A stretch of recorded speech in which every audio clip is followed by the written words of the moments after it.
risponde.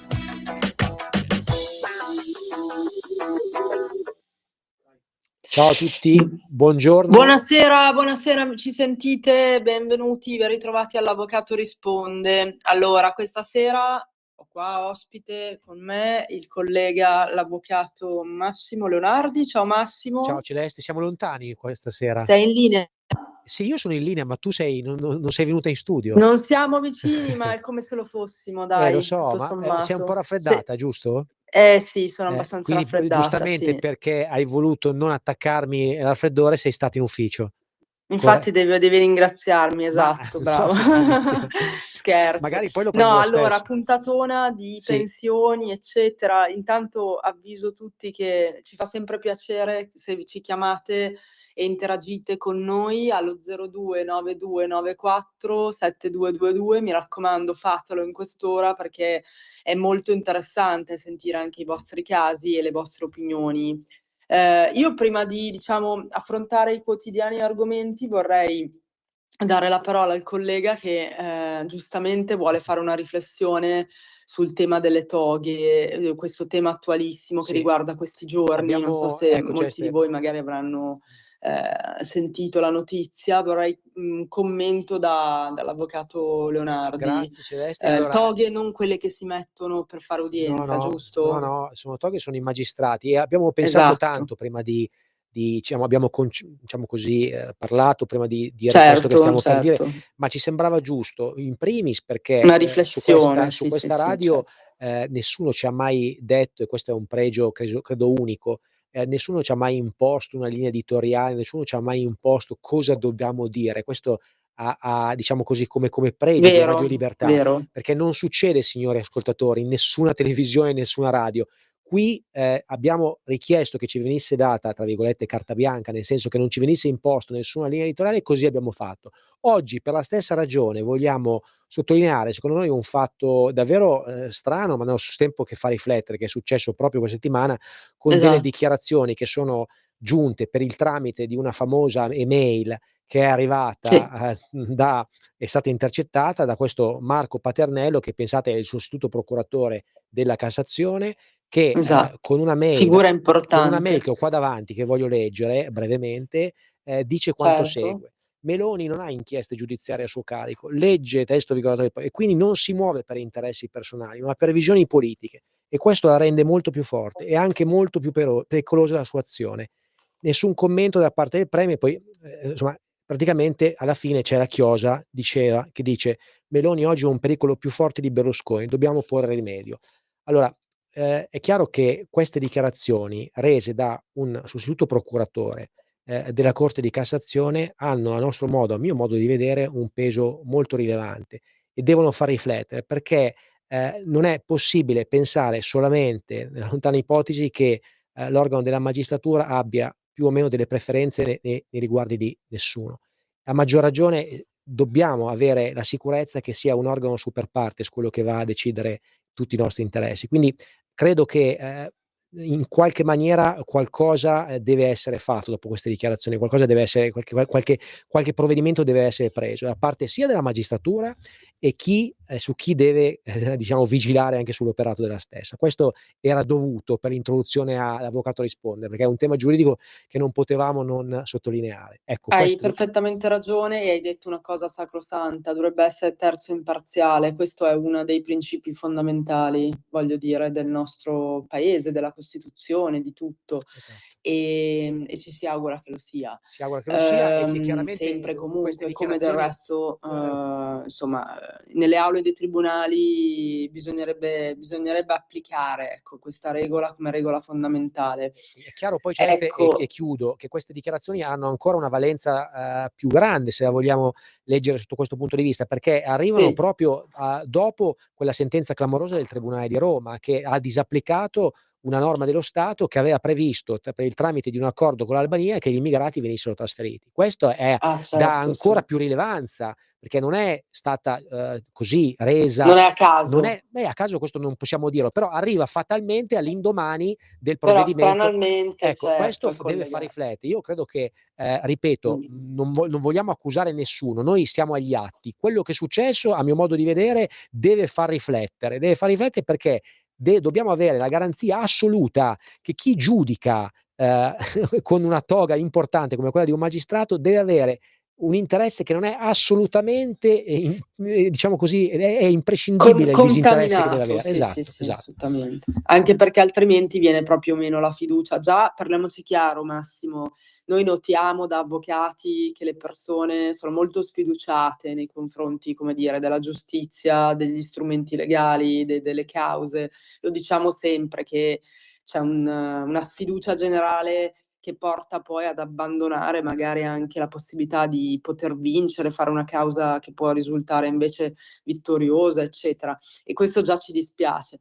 Per cui anche a livelli appunto dei magistrati assolutamente deve essere rispettata questa, appunto, Ma questa è chiaro, regola che trovo proprio Ceste, che qui basilare, rientra ecco. poi in gioco anche la famosa riforma della magistratura, che di Certo, fatto voleva introdurre, e speriamo che lo introduca, dei test psicoattitudinali da parte dei sì, magistrati che prima di entrare e giurare per il lavoro gravoso che devono fare, devono certo. dare prova del fatto che non hanno alcun interesse né di simpatia né politico né di qualsivoglia altra fattispecie. Questo è un requisito che non può in alcun modo Fondamentale, essere certo. precluso. Dobbiamo avere la garanzia che chi giudica non abbia assolutamente interessi in gioco, di nessun tipo. Questo è quello che mi auspico venga posto in Sono essere, insomma. d'accordo, bravo Max che lo sottolinei perché non è Grazie. scontato. No, diciamo poi noi, E sai, lo facciamo anche, sai, la nostra espressione credo che è una espressione importante perché siamo avvocati, ma detto questo io lo certo, avrei detto certo. anche se questa dichiarazione fosse stata resa da parte di un organo Sì, sicuramente sì, sì, in appartenente all'altra generale, corrente certo, politica. Non è certo. assolutamente, ma è una cosa grave in sé per sé, indipendentemente da poi quello che è, diciamo così, rappresenta ai fini politici, ecco, tutto qua. Assolutamente, sì, sì, hai detto bene, noi cerchiamo sempre di portare la legalità e la correttezza, al di Certo, là poi dei certo, risvolti politici. certo.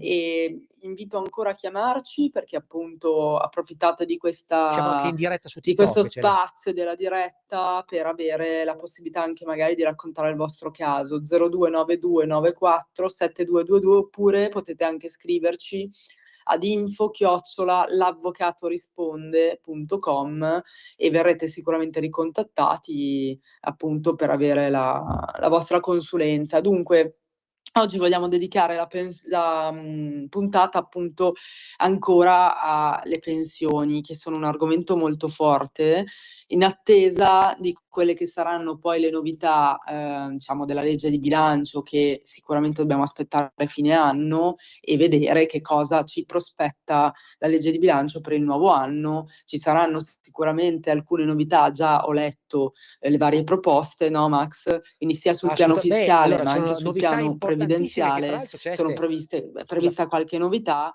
che ovviamente poi diventerà definitiva soltanto dopo la fine dell'anno, a gennaio, quindi poi vi diremo meglio che cosa diciamo scusa sarà Celeste, ti devo interrompere concreto. perché c'è una telefonata. Ti Ah, avviso io perché tu benissimo, dato che sì, non sei qua pronto. ti interrompo, ecco.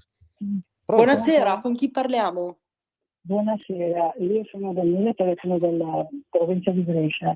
Vi ho Sì, signora, sì, ci ascoltato dica. con, con molta attenzione e sinceramente vengono i brividi sentendo quello che dite, perché dovrebbe essere detto tutto al condizionale, dovrebbe essere così, dovrebbero essere così, perché poi in realtà sinceramente ultimamente capisco anche molta gente che è sfiduciata, perché tante volte io mi dico non sia mai che venga coinvolta in qualche guaio, perché se non ho fior di soldi per avere dei buonissimi avvocati, mi mettono dentro e tanti saluti. Non ditemi che sono pessimista perché ci sono tanti casi. Vediamo quelli della Serena di Arte, vediamo quelli di quei due poveri disgraziati quelli che sono stati condannati all'ergastolo per Sì, perché sei incendiato tutto l'appartamento. Ecco. Certo, io seguo Radio Libertà, fanno delle ottime trasmissioni, fanno sentire proprio tutte le indagini che hanno fatto, sono cose sempre assurde, e dico, ma i magistrati cosa fanno? Cosa dicono? Chiudono tutto. Signora, guardi. Ho detto, mi sono sfogata un po'. Va bene, signora. Va bene, grazie dello per il suo sfogo e dell'intervento. Scusate, Ci mancherebbe. Ecco, Celeste. Bene, grazie. Allora, no, dicevamo quindi quest'oggi noi vogliamo ancora una volta, grazie all'intervento dell'avvocato Leonardi, che di queste cose se ne occupa ed è molto preciso, molto puntiglioso, ne ha fatte di cause, ma anche non cause, cioè anche per quanto riguarda le fasi amministrative di contraddittorio con l'INPS in ambito appunto non ancora giudiziale. Noi vogliamo appunto ricordarvi che ci sono tantissimi strumenti a tutela, diciamo, del cittadino, del pensionato, per quanto poi diciamo è abbastanza necessario l'intervento di un legale specializzato in questa materia, e lo vediamo perché tante volte c'è una confusione di normativa, di norme, di circolari che riguarda l'INPS, che anche noi stessi, diciamo, cultori della materia, facciamo fatica a capire, a comprendere totalmente. Spesso alcune sono anche di libera interpretazione, quindi diciamo che a mio avviso è d'obbligo necessaria un'assistenza legale. Ad ogni modo, ci sono tantissimi mezzi di tutela, giusto Max? Prima di arrivare al giudizio, diciamo, quando uno riceve un problema con l'INPS, no? Allora, riceve una lettera, che cosa consigli di fare? Allora, tu, innanzitutto, la normativa nella dell'INPS, come materia. abbiamo detto, anche tu la sai, dico, ma a parte quello, ma voglio dire, a parte il discorso degli strumenti deflattivi del contenzioso, l'INPS rispetto agli altri enti statali, cioè rispetto all'Agenzia delle Entrate e rispetto agli enti pubblici quali comuni e via dicendo, ha una, diciamo così, una procedura, cioè, cerchiamo di essere semplici nell'esporre, ha una procedura di deflazione molto particolare che, diciamo, è differenziata dalle altre, ovvero c'è sempre la possibilità innanzitutto di fare un'istanza in autotutela. All'INPS viene chiamata istanza di riesame, ma è la stessa cosa. È un atto amministrativo che non ha decadenza, può sempre essere, diciamo così, redatto e notificato all'ente impositore previdenziale, con il quale il contribuente richiede che venga riesaminato un provvedimento, per esempio un indebito, un avviso di indebito INPS. Quindi con questo strumento il contribuente lo trasmette per il tramite di legali, che sarebbe opportuno utilizzare in questa fase, all'INPS, e che a quel punto lo analizza e a quel punto può anche sgravare magari il contribuente a determinati avvisi previdenziali. Il secondo strumento è il ricorso amministrativo. Il ricorso amministrativo bello e buono, che si trasmette sempre all'INPS, però anziché l'istanza di riesame, lo dice stesso, è un ricorso che ha un termine di decadenza, ovvero deve essere promosso entro 60 giorni dalla notifica del provvedimento dell'INPS, in questo caso, quindi 90 giorni, scusate. Sì, quindi è importante tenere conto del tempo, questo lo diciamo sempre, quando ricevete una richiesta INPS che può avere ad oggetto svariate appunto richieste, mancata versamento dei contributi a loro detta, piuttosto che può avere ad oggetto una prestazione assistenziale, vi hanno revocato l'invalidità senza motivo. Ecco, una caratteristica che noi sottolineiamo sempre, vero Max, è questa genericità, diciamo, delle motivazioni che portano l'ente a chiedere indietro i soldi, giusto? Ma sicuramente sì. Allora, siamo proprio prendiamo spunto da quello che ha detto la signora, che poverina mi ha fatto tenerezza, nel senso che è quello che poi raccogliamo dai tanti contribuenti. Ha detto, e testuali parole, io mi trovo a volte in difficoltà perché ho paura, a parte il discorso dei magistrati, ma ho paura dello Stato, perché a volte mi chiede dei pagamenti, io se non ho dei buoni avvocati non riesco. Questo è vero, perché effettivamente poi anche l'INPS, purtroppo cioè, ti butta sul contribuente, tra virgolette, con vigore, diciamo così, un atto, e tu cosa fai da contribuente? Paghi, oppure ti rivolgi a un avvocato che devi corrispondere, devi pagare. Magari poi hai ragione e non hai neanche il rimborso delle spese in questa fase, perché nella fase amministrativa, e contrariamente alla fase giudiziale, non c'è assolutamente una refusione delle spese da parte dell'INPS. Quindi il contribuente è doppiamente gravato, perché ha oltre il danno la beffa, poi magari vince il ricorso e viene tolto il debito, però intanto l'avvocato lo deve pagare di tasca sua. Viceversa, in una fase contenziosa il giudice può liquidare le spese anche della controparte, quindi magari puoi tornare ad avere le spese legali indietro. Ecco, questa è un po' la sintesi.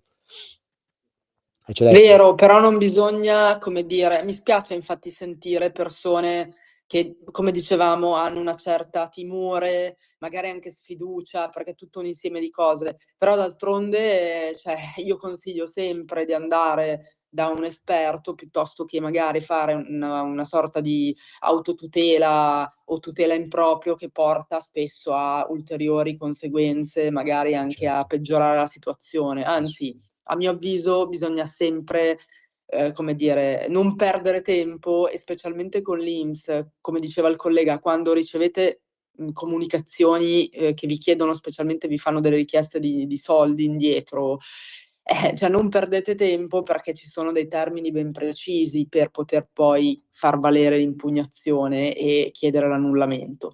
E non è detto che si debba arrivare al giudizio, cioè io su questo insisto molto. È vero che dovete, come dire, spendere dei soldi, ma per una buona causa, cioè per il fatto che comunque poi potrebbero essere soldi ben investiti, anziché ciò che invece richiede l'INPS, che magari appunto sono provvedimenti illegittimi, non motivati. Ci sono una miriade.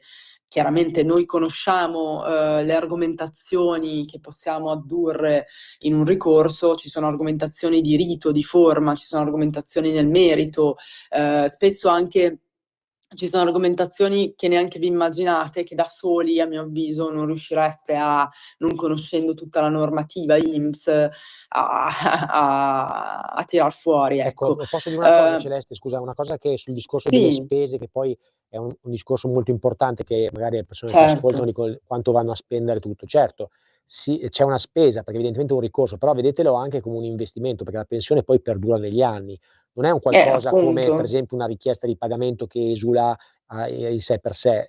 Purtroppo con gli aspetti previdenziali poi si ha a che fare con il resto della nostra vita, quindi è un provvedimento che, se una volta risolto, potrebbe definitivamente risolvere la questione, ecco, anche nel Poi proseguo della vita. parliamoci chiaro, abbiamo visto provvedimenti con belle richieste, cioè comunque per le persone non è neanche facile, ammesso e non concesso che sia poi legittimo ridare indietro i soldi, e come sappiamo tendenzialmente la richiesta, se non c'è dolo, non è legittima. Esatto. Ci sono alcune richieste molto cospicue, quindi non è neanche poi facile magari ridare indietro, come dire, 30, 40, 50.000 euro come fossero noccioline.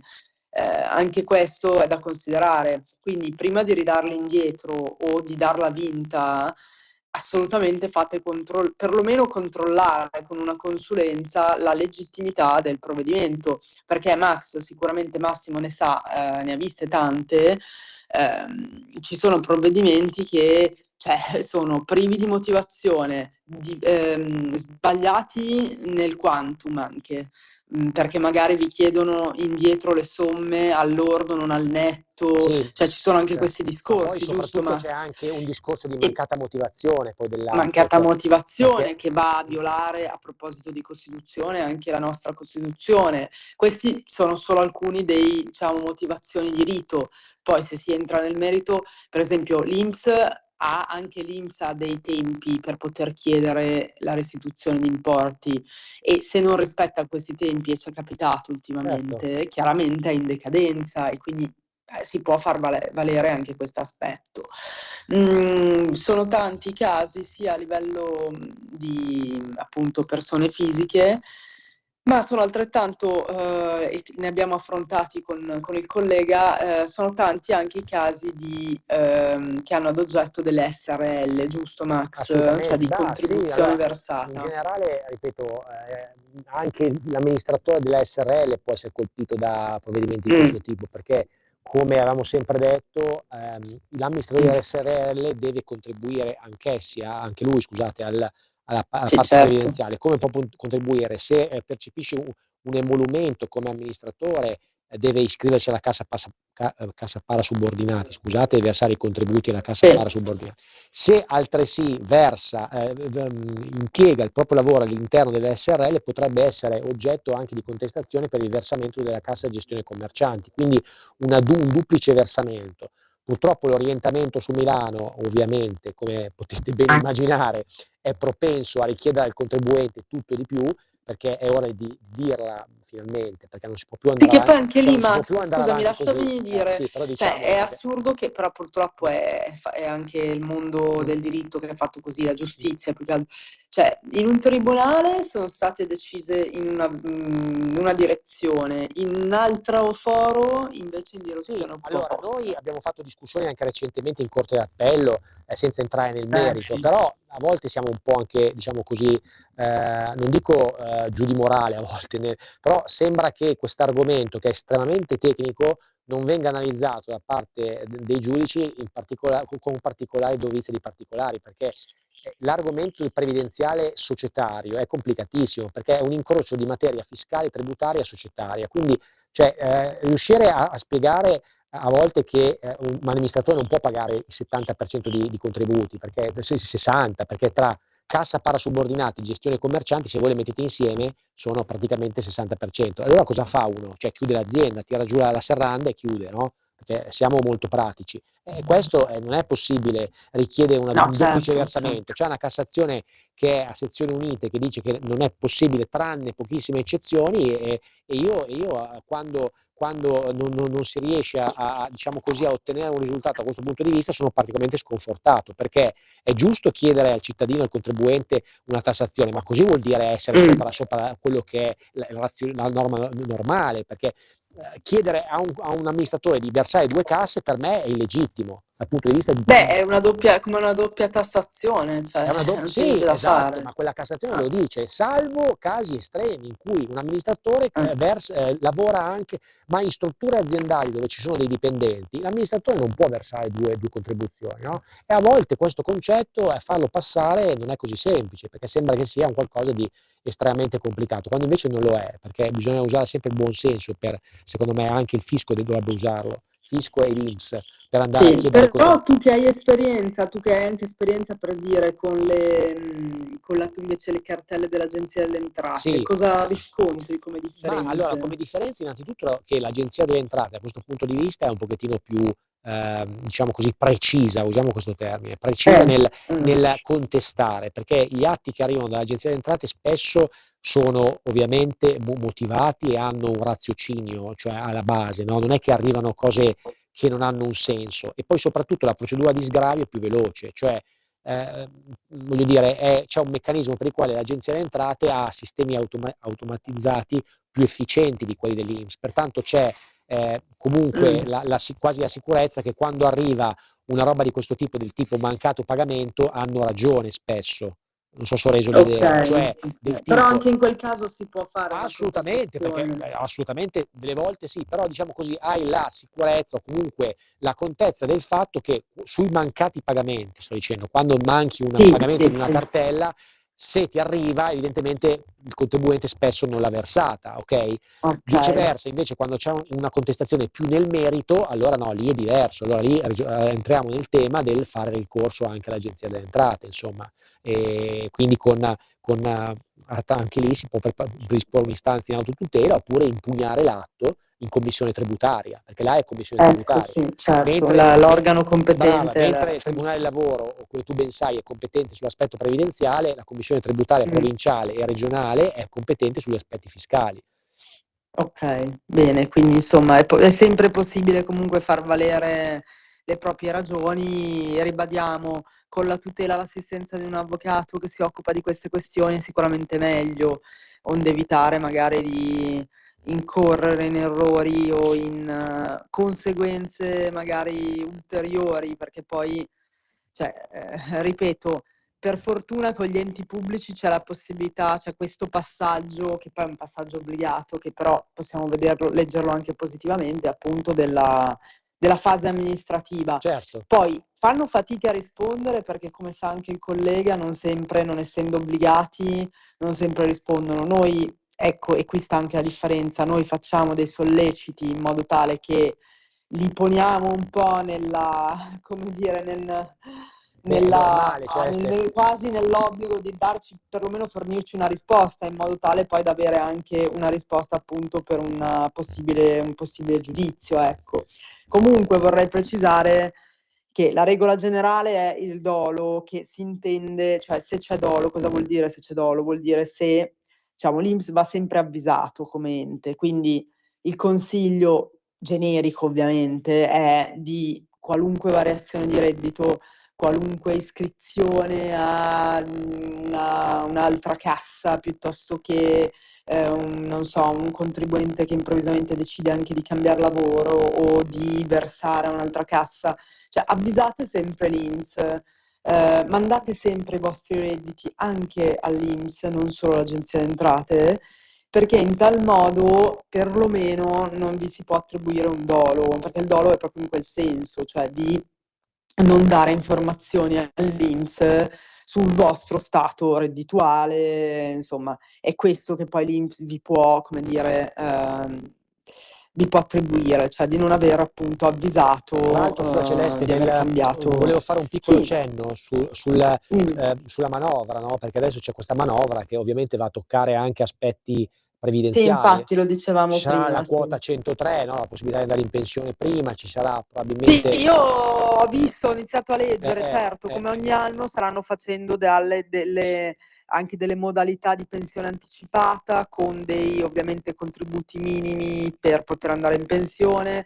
Io aspetto a parlare, nel senso che vabbè, le proposte ci sono, poi ovviamente, come dicevamo prima, saranno concrete soltanto dal 1° di gennaio, questa ovviamente quota dopo la legge di 103, vogliamo bilancio. dire, su quota 103 resterà invariato. Questa misura sarà rivolta a tutte le categorie di lavoratori, permetterà di accedere alla Sì. pensione a 62 anni, purché gli anni di contributi siano pari o superiori a 41, ok? Quindi questa è la quota 103 che è confermata, con opzione donne, che coinvolgerà appunto le donne che potranno avere ancora più agevolazioni per riuscire ad andare in pensione. Quindi Perfetto, questo tipo opzione dovrebbe donna, essere eccetera. confermato. Però c'è Sì, un'altra... diciamo che la tendenza negli ultimi anni è di avere un occhio di riguardo anche nei confronti delle donne lavoratrici, madri lavoratrici, questo l'abbiamo visto, pensione a diciamo. 61 anni per le donne, con almeno 35 anni di contributo. Ok, Questa è l'opzione che sì, è confermata. sì, Pensa quindi... che l'opzione donne la fece il grande Silvio Berlusconi nel suo governo, quando Sì. è stata riconfermata, pensa a quanti anni è stata riconfermata questa opzione, vuol dire che è stata una misura evidentemente che... Una misura che ha avuto, certo, cioè, successo, voglio dire, sicuramente. no? Beh, ma perché come ti dicevo, ovviamente, sai, è vero che al giorno d'oggi, come dire, c'è una parità sotto tutti i profili tra uomo e donna, però è vero anche che la donna comunque ha pur sempre la maternità, Certo. tante, te lo dico da donna, No, ma infatti, cioè tanti magari impicci rispetto all'uomo, che quindi dopo, dal punto di vista legale... Poi parliamo anche di calo della natalità, ma se evidentemente anche queste misure non sono poste in essere, evidentemente la donna cioè, come fa a procreare spesso, Sì, no? lo so, quello è un altro tema, è un altro però è un tema tema molto caldo, è importante però, effettivamente. perché secondo me è molto... Ah, c'è pausa, scusa Celeste, mi hanno interrotto adesso che mi Sì, hanno va detto... bene, ci risentiamo tra Un poco. minuto di pausa, a dopo, ciao.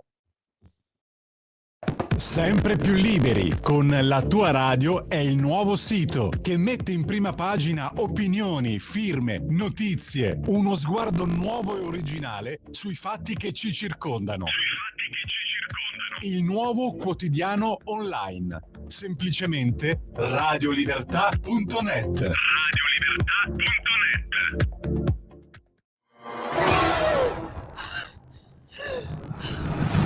Pensa a respirare. Ora abbandonati.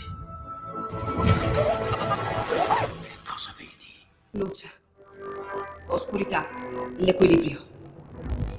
È tanto più grande. È stato un risveglio. Hai sentito? Conosco una sola verità.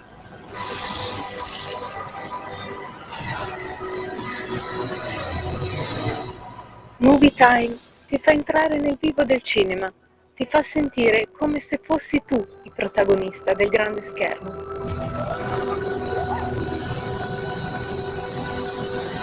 Ogni sabato dalle ore 16.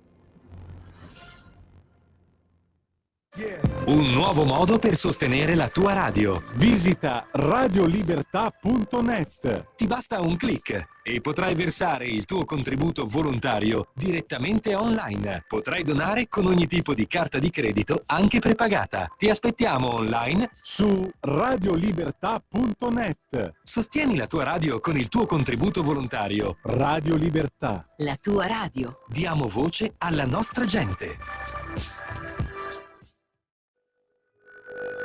Radio Libertà.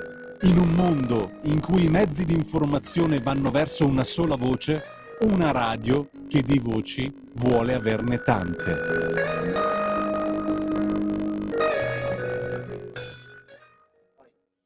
Eccoci, siamo di nuovo in onda. Eccoci di ritorno. Bene, bentornati. Siamo qui all'Avvocato Risponde con l'Avvocato Leonardi e stiamo appunto quest'oggi dedicando la puntata a tutte le tematiche previdenziali che ci sono capitate. A tal proposito, non ci credo che nessuno di voi avrà avuto un problema con l'INPS. Io sono convinta di sì. Se volete chiamarci dovete farlo allo 029294 7222. Ma non solo INPS, cioè, invitiamo a fare qualsiasi domanda, dai. Sì, no, vabbè, certo, l'argomento di allarghiamo- oggi è questo, sì. perché io batto molto sull'INPS, perché chiaramente facendo questa materia ne abbiamo viste di tutti i colori e quindi mi interessa che le persone, come dire, perlomeno siano edotte di cosa devono fare se ricevono una richiesta INPS. Poi ci sono chiaramente tantissime problematiche che hanno a che fare con l'ente previdenziale. Me ne viene in mente un'altra, tanto per raccontare i nostri casi. Sì. Per esempio, ultimamente c'è questa tendenza dell'INPS a chiedere indietro tutta la somma data a titolo di NASPI, cioè di indennità di disoccupazione. Quando un soggetto viene licenziato può prendere indennità di disoccupazione, ma cosa succede? Che la regola, anche giusta, è che il soggetto non si rimpieghi in un altro lavoro prima di 2 anni. Se lo fa, chiaramente non avrà più diritto alla NASPI. È successo che ci sono alcune persone che poi abbiano trovato prima lavoro, prima del tempo, diciamo, e chiaramente comunicandolo all'INPS, eccetera, cosa fa? L'ente chiede in restituzione tutta la somma, cioè dei 2 anni. Magari queste persone si sono impiegate solo per qualche mese, gli ultimi, non so, 5 mesi allo scadere, no, dei 2 anni. E quello che non è giusto è che l'INPS, in maniera del tutto eccessiva e sproporzionata, richiede indietro tutta la somma NASPI. Sì. Questo è stato portato da noi nelle aule di tribunale e hanno optato proprio, cioè in questo caso posso già dirvi che c'è già stata una sentenza a Milano, per esempio, in cui il giudice afferma la illegittimità, la sproporzionatezza, diciamo, della richiesta dell'INPS. Quindi quello che va restituito sono solo i mesi lavorati, non tutta la somma che l'INPS vi aveva dato a titolo di NASPI. Mi sembra più che giusto. E ce ne sono diversi di questi casi, per esempio, Max. Scusami, ti ho interrotto, volevi dire qualcosa? No, mi ricordo semplicemente. No, ma ti lasciavo parlare volentieri. Cioè, vai. No, nel senso che comunque questo è un caso che mi piace raccontare perché abbiamo già una sentenza positiva, quindi per caso se ci fossero altri casi vi invito comunque a palesarvi, perché ovviamente insomma, cioè, con una sentenza a nostro favore è ovvio che diventa tutto più facile.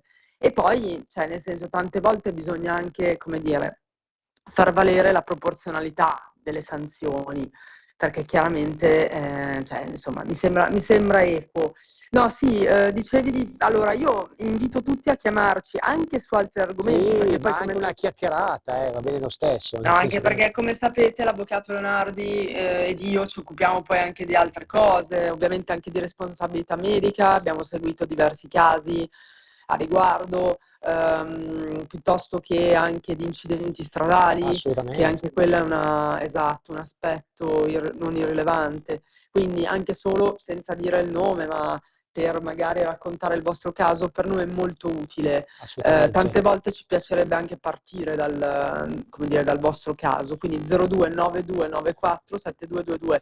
Ringrazio anche chi ci dà fiducia, abbiamo avuto 2 o 3 persone che negli anni, fedeli a Radio Libertà, all'Avvocato Risponde, hanno anche usufruito della nostra assistenza. Non faccio nomi, però come sai anche tu, Max, ci sono persone che hanno, insomma, ci hanno dato fiducia. Adesso ci sono anche, adesso tra l'altro posso anche salutare i miei amici di TikTok che sono qua in diretta con loro. Super, certo, anzi a proposito, noi siamo anche su TikTok, e dico sempre di aderire anche ai nostri social, di iscriverci anche lì. Poi l'avvocato Leonardi sicuramente è molto attivo, quindi ci sono dirette anche quotidiane, settimanali. Anche pillole giuridiche diamo sui nostri siti internet e sia su Instagram. Scriviamo spesso, facciamo insieme anche delle piccoli video che possono essere utili magari, no? Alcuni concetti che noi diamo per non è che noi diamo per scontati, sembrano che siano scontati, ma non lo sono affatto, abbiamo scoperto, giusto? Sì, no, ma infatti noi abbiamo ritenuto, come dire, di utilizzare i social come mezzo per raccontare anche, come dire, con parole semplici e non da cattedratici, perché non ci piace fare la lezione o essere dei professori, cosa che non siamo degli avvocati, siamo concreti, non siamo professori, lungi da me ergermi a professoressa. Grazie ai social noi abbiamo, devo dire, e questo grazie anche al mio collega Leonardi, la possibilità di interagire, cosa che magari fino a una decina di anni fa non c'era, direttamente con la persona che ci può fare una domanda diretta e avere un dialogo, come dire, anche più semplice, no? Perché mi rendo conto che specialmente la materia della previdenza ha tanti tipi di sfaccettature molto tecniche. Infatti, ricordiamolo Max, noi lavoriamo anche con un consulente, perché ovviamente per la parte, diciamo, più quantistica di conteggi, di tecnica, come la chiamo io, non è nostra competenza, ma serve ovviamente la collaborazione di un consulente. Abbiamo visto che nei ricorsi che presentiamo nelle istanze, insomma, credo che poi bisogna, oltre sicuramente l'aspetto numerico, ma evidentemente calcare la mano anche su aspetti giuridici, perché poi anche predisporre dei ricorsi troppo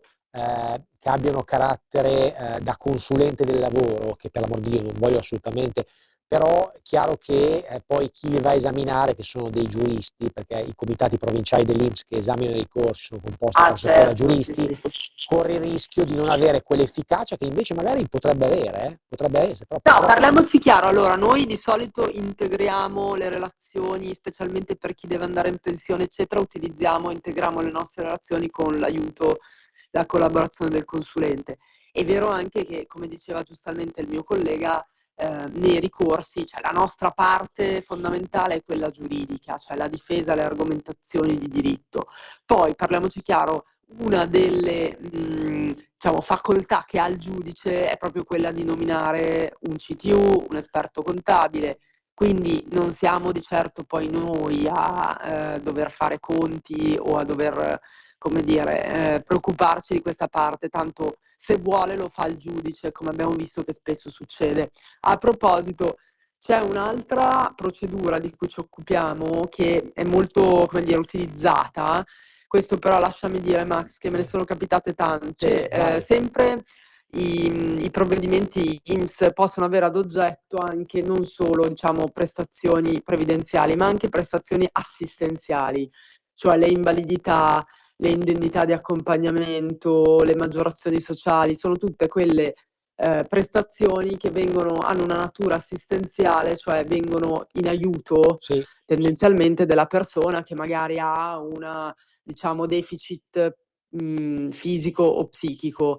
Come ben sapete è l'INPS che eroga appunto l'invalidità se ce ne sono i requisiti, e ovviamente ci sono una serie di requisiti sia fisici che economici, diciamo, anche di limiti, attenzione ai limiti anzi reddituali, perché altrimenti vi possono togliere l'invalidità.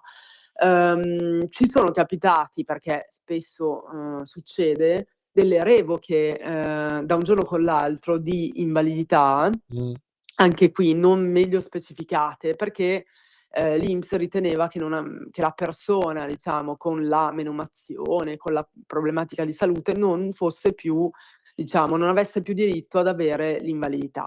In questo caso c'è uno strumento che è l'accertamento tecnico preventivo, l'ATP, detto in sigla, che permette di fare un ricorso davanti anche in questo caso al giudice del lavoro per poter chiedere la nomina di un un medico, una nuova commissione, sempre dell'INPS, che Certo. proprio in questo caso viene nominato dal giudice, per fare una nuova valutazione fisico-mentale, diciamo, di salute della persona. E in questo modo si ha un'ulteriore, diciamo, possibilità eventualmente di chiedere l'invalidità, che non è stata o non è stata data o è stata rigettata o è stata tolta. Quindi importante, però qui abbiamo da rispettare dei termini. Va fatta questa procedura, che poi è in giudizio, entro 6 mesi dall'ultimo verbale che vi ha tolto o vi ha negato l'invalidità. Quindi anche in questo caso attenzione alle prescrizioni, altrimenti non avrete più la possibilità di esercitare questo diritto. Scusa Max, ma No, siccome ce volevo ne sono anche dire una tante cosa importante, magari se c'è qualche collega in atto, in linea, perché ti c'è stato anche la ascolto. nostra previdenza forense che è intervenuta in maniera abbastanza massiccia e ve lo dico molto brevemente, una modifica impattante è quella dell'innalzamento delle quote previdenziali che passano dal Vero? 14 al 16 fino al 18%, ci hanno dato una bella bastonata anche a noi. Quindi no, diciamolo, perché comunque è una Certo. riforma che ha colpito particolarmente la cassa nostra, perché ribadisco, adesso pagavamo il 15 o il 15 o il 14, arriverà fino al 18%, sono 4 punti in più nel giro di qualche anno, È che dovremo, tantissimo, è è tantissimo. tantissimo. Quindi, Ah, ripeto, guarda, io penso che la non è un cassa bel dovrebbe essere. segno, non è un bel segno questo, perché Non è un comunque bel segno, anche perché no, no, assolutamente, perché alla perché son già fine, tanti ma poi sono tutte, le tasse vogliamo da dire una cosa molto, perché a me piace essere franco, Celeste, cioè, lo sai, cioè a me fare, allora vogliamo dire che tutte queste casse sono piene di soldi, perché sono tutte inutili una peggio dell'altra. Allora, specialmente quelle private, ma certo. voglio dire, parliamoci chiaro, ma dove li metto sti soldi, no? Perché a questo punto vogliamo anche saperlo. Cioè, adesso, giusto, abbiamo fatto anche Sì, hai azioni ragione. contro casse biologi, contro casse geometri, sono imballate di soldi, di quattrini, perché evidentemente le casse professionali sono ben redditizie, perché i professionisti pagano correttamente e regolarmente. E questi soldi che fine fanno? Questo lo vogliamo sapere, perché evidentemente abbiamo tutto il diritto di sapere dove finire i nostri soldi. Se poi oltretutto aumentano anche le aliquote, è chiaro che insomma non è che siamo tanto contenti, insomma. No, certo, sono d'accordo con te. Infatti hai tra l'altro toccato un tasto, quello delle casse private, che come sai, Era questo che t'ho vogliamo dire che lanciato. noi ci occupiamo anche di casse private, che hanno tutta una loro regolamentazione a parte. Assistiamo le persone anche in, diciamo, chiusure di piani di rientro, Adesso accordi, proprio perché in questi poi giorni tu lo stai vedendo in prima assolutamente. persona, sei stata coinvolta in prima persona su questa Assolutamente. trattativa che va avanti con quanti mesi che andiamo avanti con questa cosa? E ormai sono un po' di mesi di una Eh. cassa geometri, certo. Diciamo che ci sono alcune casse anche peggio delle nostre, però poi chiaramente Però si può giungere a un hai visto dunque. anche lì, i soldi li prendono le casse, No, quindi no, certo, cioè, altro sarebbe che, anche altro che. bello che ci fosse anche da parte loro una mano tesa verso il professionista, Sono perché d'accordo, soprattutto che vuole pagare e non è, che a quindi volte la vediamo volontà di chiudere c'è. questo clima di guerra, tra virgolette, ovviamente Sì, sì, virgolettato, sì, ma sì. questo clima di terrore, chiamiamolo come si vuole, nei riguardi di professionisti che sono stati fedeli. Poi se qualcuno ha avuto una difficoltà nel pagare, io credo che si possa trovare una soluzione. Grazie a Dio Certo. adesso stiamo portando a casa un accordo molto importante da questo punto di vista, che siamo riusciti a convincere il collega di fermarsi, ecco, di non andare avanti con l'azione. Abbiamo fatto risparmiare comunque tanti soldini, credo. Certo, certo. No, ma infatti anche qui il cliente era anche abbastanza restio, perché poi ovviamente parte delle cartelle andava pagata, della contribuzione, eccetera. Noi siamo riusciti a fargli comunque risparmiare, però diciamo che anche in questo caso, cioè insomma, almeno non siamo riusciti a non far partire l'esecuzione, a perché far la causa, ricordiamoci certo. che ovviamente loro potrebbero, non da un giorno con l'altro, però potrebbero attivare l'esecuzione, che come sai è un procedimento abbastanza rapido, che va a pignorare i conti o a insomma prendere i propri beni, non è sicuramente bello. E tra l'altro, questo lo voglio dire a scanso di equivoci, purtroppo la presentazione di un ricorso non ferma, diciamo, la possibilità dell'ente di fare esecuzione. Questo ve lo dico, a meno che poi in giudizio noi proviamo a chiedere la sospensione ovviamente dell'esecuzione, però è una richiesta che va fatta solo eventualmente in giudizio. Quindi anche per questo io consiglio sempre di affrettarsi, perché purtroppo tante volte chiamano persone che mi dicono: "Ah, l'ho ricevuto 2 mesi e mezzo fa". Non tardate a chiamare, a farvi assistere, perché altrimenti poi, si è con l'acqua alla gola e è ovvio che il rischio, cioè si accorcia la possibilità, il tempo, per un'eventuale esecuzione. È sempre bene che i soldi Sì, non allora vengano è prelevati, importante ecco. giustamente in fase di trattativa, cioè non è che partire a capofitto, perché noi diciamo, cioè bisogna anche riflettere sul fare o non fare un contenzioso. Quando ovviamente il professionista che vi segue e di cui voi dovete fidarvi, magari vi attenzionerà nel fatto che forse è meglio trovare una trattativa, bisogna Esatto. farla, perché sennò poi se si va allo scontro si esce cornuti e mazziati, come dico io, ovvero si perde e in più ci sono anche le spese. Quindi a volte bisogna riuscire a giungere a un accordo e pagare magari con dilazioni, no? Perché questo poi è il vantaggio in questi casi.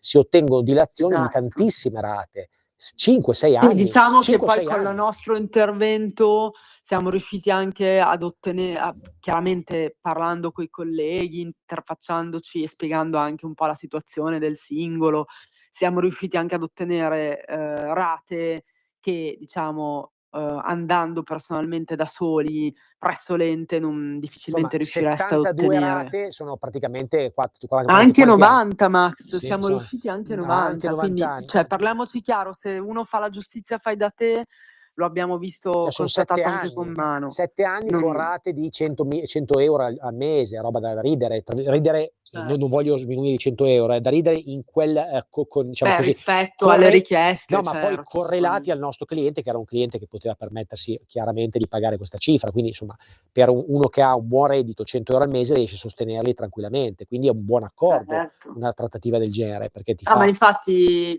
ma anche qui io sottolineo l'importanza di avere un intermediario come un avvocato che possa, perché parliamoci chiaro, le trattative, o meglio, i piani di rientro possono anche essere fatti personalmente, andando all'INPS, vi danno un modulo da compilare, ma per esperienza l'ho visto anche un modulo che danno anche i sindacati, eccetera, ad alcuni dei nostri ascoltatori, clienti.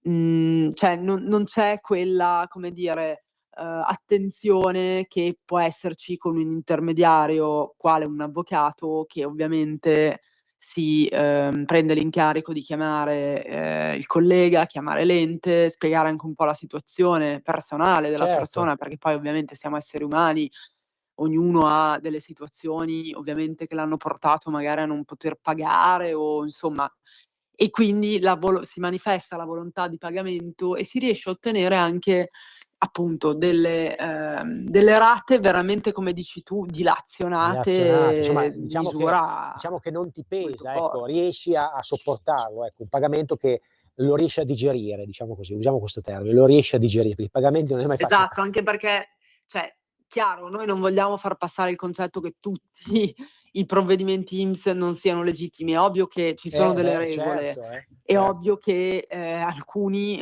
sono provvedimenti legittimi, ma lì sta proprio, come dire, l'importanza di un'assistenza, di un'analisi dell'avvocato. Ah, c'è un messaggio WhatsApp. Verificare. Scusa, Sì, c'è un messaggio WhatsApp, vado a leggerlo, vediamo se dimmi. Sì, sì, sì. Radio Libertà, vediamolo.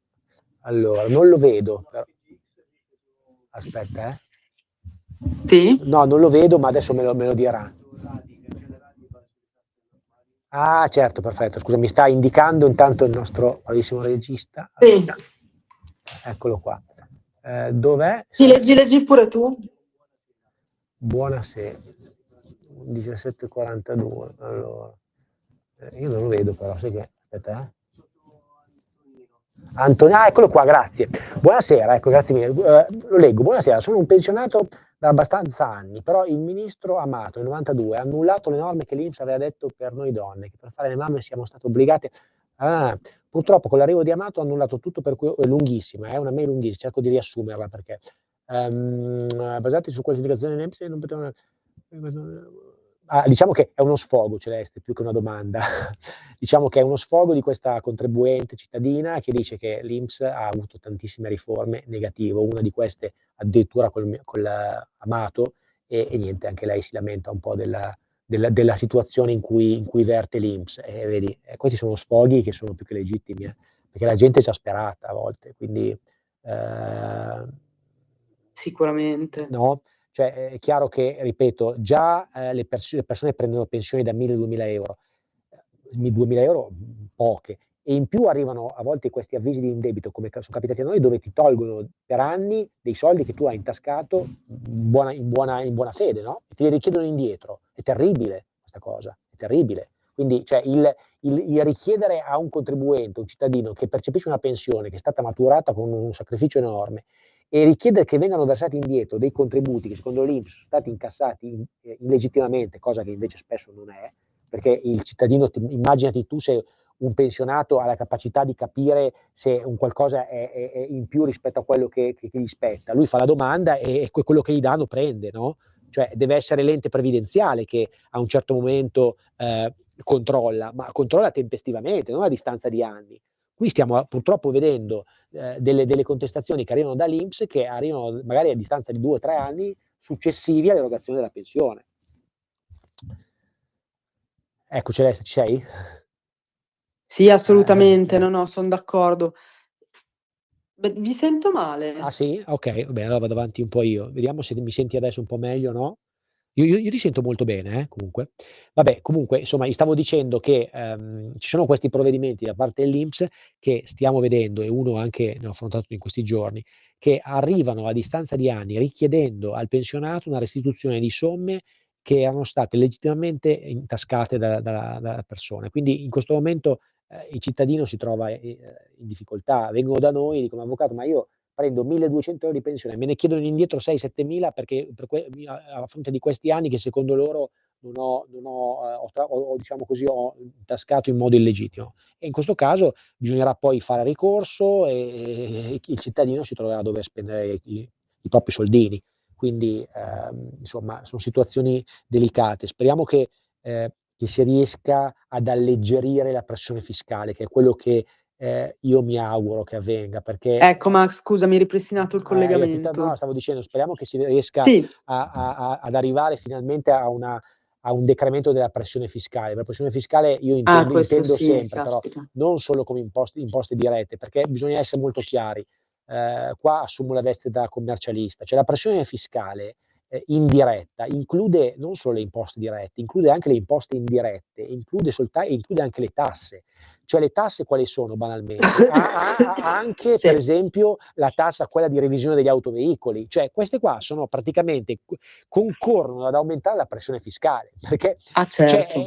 quindi non solo queste, ma anche per esempio la tassa del canone RAI che è diminuita, ma e oltretutto l'aspetto previdenziale. In questo include anche l'aspetto previdenziale. Quindi se già un cittadino paga il 25% di tasse come marginale, in più gli metti il 25% di previdenza, sono 50%, in più gli applichi le tasse indirette, che sono queste che ti ho detto, per esempio revisione dei veicoli, ma possiamo la Tari, quella insegna sulla pubblicità. Chi più ne ha più ne metta. Arriviamo a una pressione fiscale, soprattutto da parte degli imprenditori, che arriva al 60%. Enorme. Cioè, come fa Poi da lì uno viene a dire ma non riesco a garantire degli stipendi equi. Ho capito, ma se a un imprenditore gli tartassi di tasse, come fa a garantire a un dipendente un È anche normale Eh, che poi non possa purtroppo è garantire il cane che si l'aumento, morde la eccetera. coda. Allora io sono pro lavoratori tutta la vita e vogliamo dare più potere d'acquisto, Certamente. ma se c'è una pressione fiscale così diventa difficile poi da parte di chi gestisce riuscire a dare. Ecco, una cosa importante magari è il welfare, quello che si può fare, no? Magari per Bravo, esatto, azienda sono d'accordo. riuscire a introdurre Si auspica che si possa introdurre che quelli fan sempre piacere per un dipendente, no? Magari buoni pasto, magari Sì, dei benefit sì, può essere per il lavoratore, l'iscrizione alla certo, palestra per il certo. figlio, tutte quelle cose che Asilo, sì, bravi, sì, che vero. l'azienda le scarica. L'azienda, perché non essendo un costo del personale, non fa cuneo fiscale, quindi l'azienda se lo scarica e il dipendente si trova di fatto con dei quattrini in più, perché se a un lavoratore gli dici ti do i buoni Amazon anziché 200 euro, probabilmente accetta, perché tanto i buoni Amazon li spende. Sì, Quindi, sì, certo, cioè no? sì, sono soldi Anche comunque. su No, ma infatti ci anche su sarebbero quello, assolutamente la pianificazione che facciamo, le magari a volte per chi ci contatta, che ha un'azienda, la facciamo anche da questo punto di vista, una pianificazione previdenziale fiscale, assolutamente, perché va fatta va prima, fatta, come dici tu, infatti. cioè anziché dare 10.000 euro per dire alle dipendenti che devi pagarci sull'IRAP, uno dà questi 10.000 sotto forma di welfare Certo, certo. e son tutti Anche più questa è contenti. una delle attività che facciamo. Infatti poi dedicheremo una Scusa, puntata c'è anche a tutti gli aspetti fiscali. E non so se ce la facciamo, vabbè, sì, al ce la volo. facciamo, Pronto? certo. Avvocato, buona serata e buon lavoro a lei. Buonasera, che bella voce squillante. Mi dica. Sono Mimmo e chiamo da Napoli. Ci dica, Mimmo. Allora, avvocato, ma le sembra normale in un'Europa da 27 paesi e 26 applicano la stessa legge e uno solo, l'Italia no? Nel senso di dire qual è questa legge? È che l'assicurazione obbligatoria alle autovetture è in un paese in cui a Milano si paga un prezzo e a Napoli si paga il triplo. Se è normale questa sorta di rassegnazione che io e mio fratello abbiamo preso la stessa macchina, lo stesso giorno, lo stesso valore, mai io e lui abbiamo fatto un incidente, io pago 1.000 euro all'anno e mio fratello ne paga 220 a Brescia. Questo è un tema. In quale paese al mondo esiste? Ha ragione. Grazie, scusi se la chiudo, ma siamo veramente in chiusura. Comunque questo è un tema perché questo qua è un tema rilevante. Ha ragione il nostro amico di Napoli. Direi che la prossima puntata poi ne parleremo. Abbiamo 2 minuti. Fammi rispondere perché merita una risposta. Sì, velocemente. Allora, 2 minuti. Quindi sicuramente è un tema rilevante questo che ha detto, perché è inaccettabile che, sebbene ovviamente le compagnie assicurative devono fare il loro lavoro, perché evidentemente che se c'è un tasso di furto maggiore in un paese, in una regione piuttosto che un'altra, evidentemente anche le assicurazioni, che ricordiamo, come diceva Warren Buffett, che è il più grande investitore del mondo, se c'è un business che non crollerà mai, quello è quello delle assicurazioni, quindi evidentemente loro devono lucrare e quindi applicano le tariffe perché chiaramente non vogliono neanche perdere un centesimo rispetto a quanto hanno nel proprio budget. Però è vero, effettivamente deve essere trovato un sistema lecito e corretto per far sì che un autoveicolo in Italia quantomeno abbia delle fasce di prezzo uguali indipendentemente da che regione sia la persona che lo ha assicurato. Quindi questo è quello che è sacrosanto. Grazie Max, grazie sempre come sempre del tuo intervento e ti ringrazio. Grazie a tutti che ci avete perché seguito. ci fornisci sempre degli spunti e degli aiuti interessanti. Grazie a tutti di averci ascoltato e l'appuntamento è per giovedì prossimo alle ore 15 su Radio Libertà. 17. Ciao a tutti. Ciao. Avete ascoltato